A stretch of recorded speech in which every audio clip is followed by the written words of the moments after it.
Right off Ignatia Valley Road lies the Shadelands Ranch Historical Museum. The museum showcases many of the historical artifacts of Walnut Creek and serves as the foundation for the Walnut Creek Historical Society. Founded in 1967 by members of the Walnut Creek Women's Club, the Walnut Creek Historical Society has developed into a vital organization that engages with the community and city government to carry out its mission to preserve and interpret local history.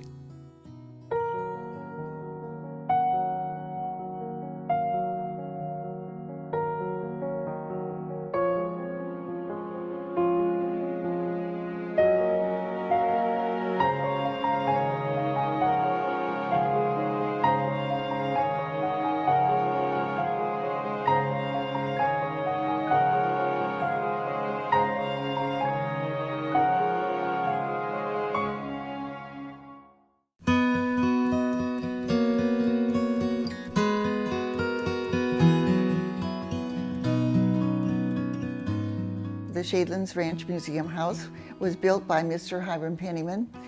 Mr. Penniman came to this area in 1853 and squatted on the land for a number of years. He eventually built this house. This is the last house that was built on the Shadelands property. Not the first, but the last. And it was constructed in 1903. It's kind of interesting in that this is the only place was built by a pioneer from 1853. This house then was constructed from 1902 to 1903. It was really built as a residence for his daughter, Mary Penniman, who, of all the Penniman children, was the one who became the ranch manager and was her father's business assistant. The others had other places to go and things to do. At the time that the construction on this house was begun, Hiram Penniman was 78 years old, and he realized that he would not, of course, be around forever, and so he really wanted to have a very nice place for his wife and daughter to live. The cost of the house at the time it was built was $7,200, which seems like a bargain these days, and the total square footage of the house is 3,440 square feet. Hiram Penniman, his wife Carrie Penniman, and daughter Mary moved into the house in April 1903. Hiram died in 1907, and daughter Mary died in 1909. Hiram's youngest daughter, Bessie, married Albert Johnson in November of 1896 at the family home in Oakland, California. And Bessie and Albert would be jet setters if they were alive today. After Carrie died, Bessie Penniman was the sole owner of the ranch. And she was assisted by her husband, Albert Johnson, who got very, very interested in the ranch itself, the kinds of crops that were to be planted, and the business end of the whole ranch. In 1921, he hired a family, Mr. Edwin Moyer, his wife, and they had 2 young children, and they moved in 1921. The house was then wired for electricity late 1921 or early 1922, and the Moyer family then managed the ranch from that date, from 1921 until 1949. Albert was quite instrumental in getting the walnut trees planted, because most of the walnut trees were planted after World War I. In 1943, Bessie was killed in an automobile accident. Soon after she died, Albert found out that he had cancer. And so he was, being a businessman, he was very able to manage his assets, and he formed in 1947 the Gospel Foundation, and we have the document signed by the judge saying that all of his worldly possessions would be put into the Gospel Foundation. And he formed the Gospel Foundation with the idea that the income generated by the foundation, the monies that were realized from it, could be used to further the projects and the well-being of people less fortunate than himself. Unfortunately, it didn't turn out that way because the Gospel Foundation was spending more money than it was earning. And one of the assets of the foundation, of course, was the Shadelands Ranch. Because, so that is why by the 1960s and 70s, they had to begin to sell off the ranch property. In the meantime, after Albert died, the foundation and his estate was managed by Mary Litticoat. One of the first deals that she made, or first business deals that she made in this area, was regarding this very house. It was an agreement with the Mount Diablo School District and the Cerebral Palsy organization here in Contra Costa County to provide schooling for children with cerebral palsy. And so they rented the house for $1 a year. And of course the children were pretty severely handicapped and had braces on their legs and arms and so forth. So they could not go upstairs. So they, in order to make more space for the children, they enclosed the front porch by putting windows between the pillars of the front porch of this house.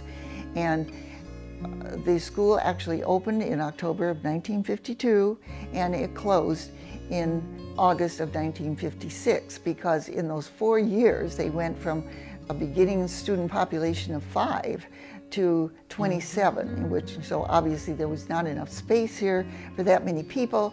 So the Mount Diablo School District built its own school, which is they named Shadelands School, and it's still open today. It's located near the district office out in Concord. After the school closed in 1956, the house was empty for many years. And then in the 1960s, because of financial reasons, they started to realize that they were going to have to sell off the ranch property, and which they did in a very systematic manner. Got closer to 1970, there was a lot of controversy about the house itself, what was going to happen to the house.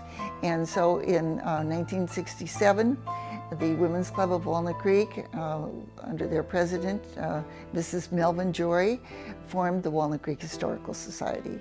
And the idea being that they wanted to preserve this house, all of the people to come in the future years. And they were successful in doing that. October 2nd, 1972, legislation was introduced that the city of Walnut Creek would accept the donation from the Gospel Foundation, the donation being this house and 1.5 acres. Interesting time, and I remember there was a lot of talk in the newspaper about, you know, moving the house, tearing it down. Thank goodness didn't do any of those things. And then even after it was opened as a museum, it was suggested that the house be moved to Heather Farm Park. And they felt that it was a better location, that more people would see it there, and so forth and so on. But the Historical Society persevered in maintaining the house at its original site, which turned out to be a very good thing, because then by 1985 we were able to be placed on the National Registry of Historic Places. And had the house been moved even 6 inches, that designation would not have happened.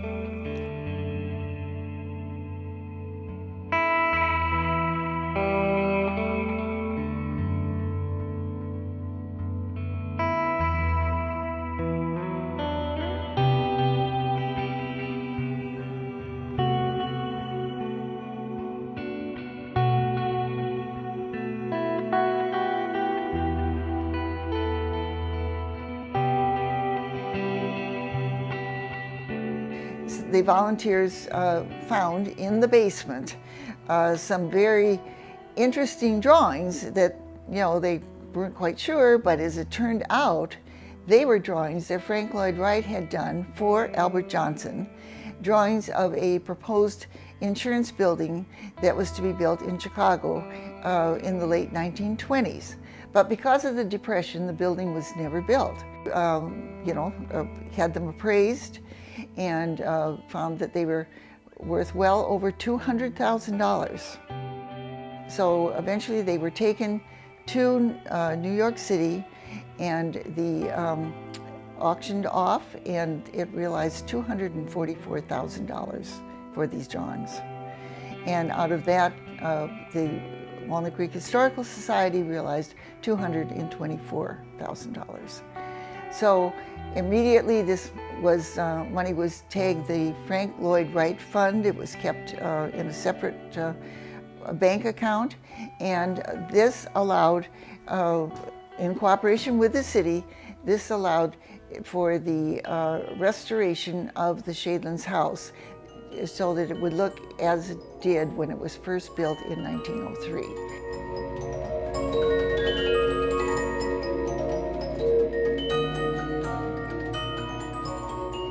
So that when you walk in the house today, it really does look like you are walking into the house in April of 1903, like when you were moving in. And also we're so very, very fortunate that much of the furniture actually belonged to the Pennyman family. So it's not it's of the era, but it's also of the family.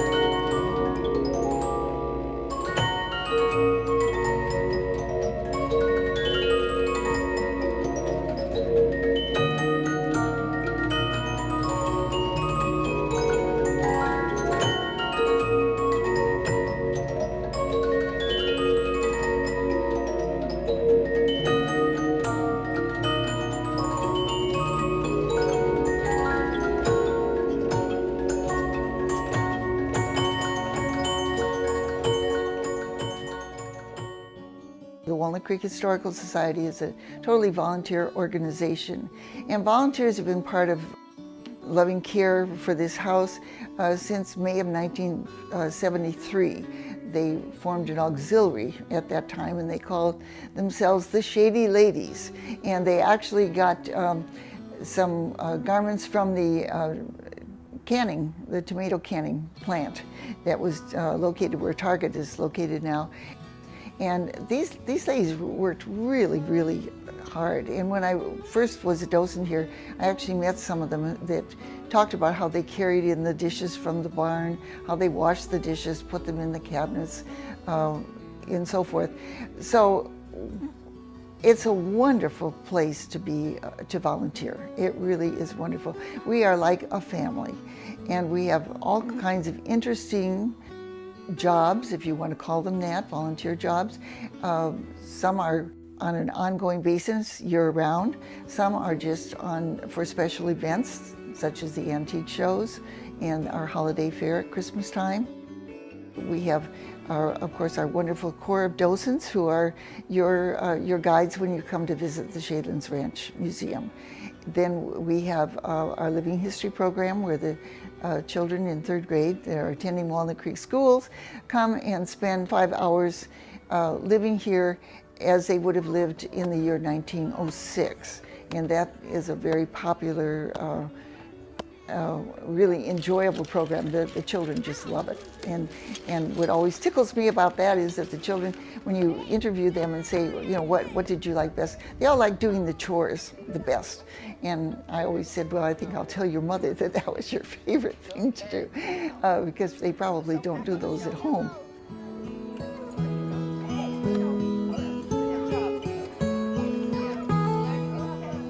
Then we have our walking tour docents that are conducting the tours for the 3rd grade students attending Walnut Creek schools, and beginning this fall we'll be offering them to adult groups as well as the children. Of course, in order to stay open, every organization needs funding, and some goodly proportion of our yearly funding comes from events such as weddings. We have a beautiful backyard, so to speak, with a lovely gazebo, beautiful flower garden, and of course the house is a backdrop for the weddings. And those occur during the summer and early fall months, as they're not ever held in the house. It's always an outdoor ceremony. And also other groups. It's available for lunches, for dinners, for speakers.